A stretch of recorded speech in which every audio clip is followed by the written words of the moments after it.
This week has taken me to Southend-on-Sea in Dec's van to meet two incredible mums. Trusted me with their story, and it reminded me of why I'm doing this. To give them, their children, people that are grieving, a voice and a place to feel safe, just like Dec felt safe in this van. The chats we had in here, it was his safe space, and I want to be able to share that with people.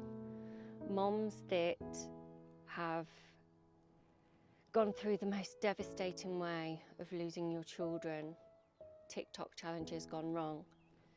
Something that I'm so not familiar with, and had 2 heavy days of finding out the reality of consequences that these challenges can have, and the fact it's even on stuff aimed at younger children, like roadblocks.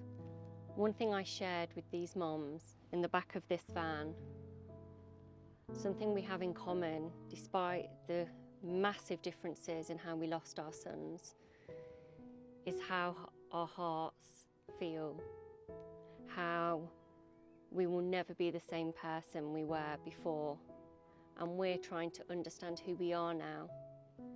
Who is Alex? Who is Lisa? Who is Holly? When we're not Declan, Isaac, Archie's mom. Who are we? Well, we are still their moms, and through us, their voices will live on. Their love for life, the way they wanted to do little things or big things. They share our DNA, they grew in our body, and as long as we're still here, a bit of them is too.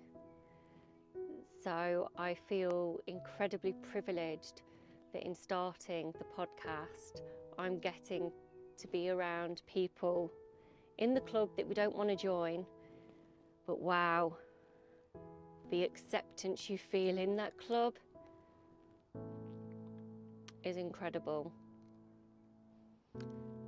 So I just wanted to share that with you all, and if you're struggling because it's a bank holiday Monday and you would normally have done something fantastic with the person who's no longer with you, just be gentle on yourself today and just know you're doing well because you're still here.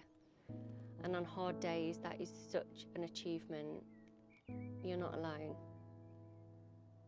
You're part of a community that no one wanted to be in, but when you reach out and find your tribe, you can feel supported and your voice can be heard. This is the Functioning Griefster, and it's messy.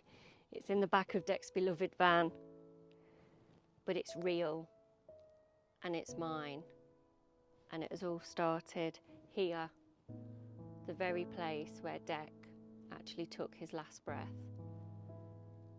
So the podcast will be going live in June, which I know is only around the corner, but I wanted to share just tiny snippets now because I want Holly and Lisa's voices to be heard as soon as possible. And below are links as to how you can support them or educate yourself on the risks of social media and children. Hottest chili in the world to like the most feminist snake and things like that. So much like Dec. Dec was like the fact master as well, and was very, very loving as well. He would never shy away from saying, I love you, Mum, or love you, Dad, love you, Emily, you know. The door opened, and for a mini second, I thought he was mucking about. But then I noticed he had a ligature around his neck, and you've had that miracle moment of bringing a child into the world, and you will do absolutely everything to protect that child, absolutely everything. And when you've had that choice taken away from you, like within 24 hours, how on earth are you going to cope with that, you know? He was unique. And I think so many people on Archie's page have said before that, how can I love a little boy that I've never met? But because of everything you put up about him, Holly, like, we feel like we know him, you know? In your words, your story.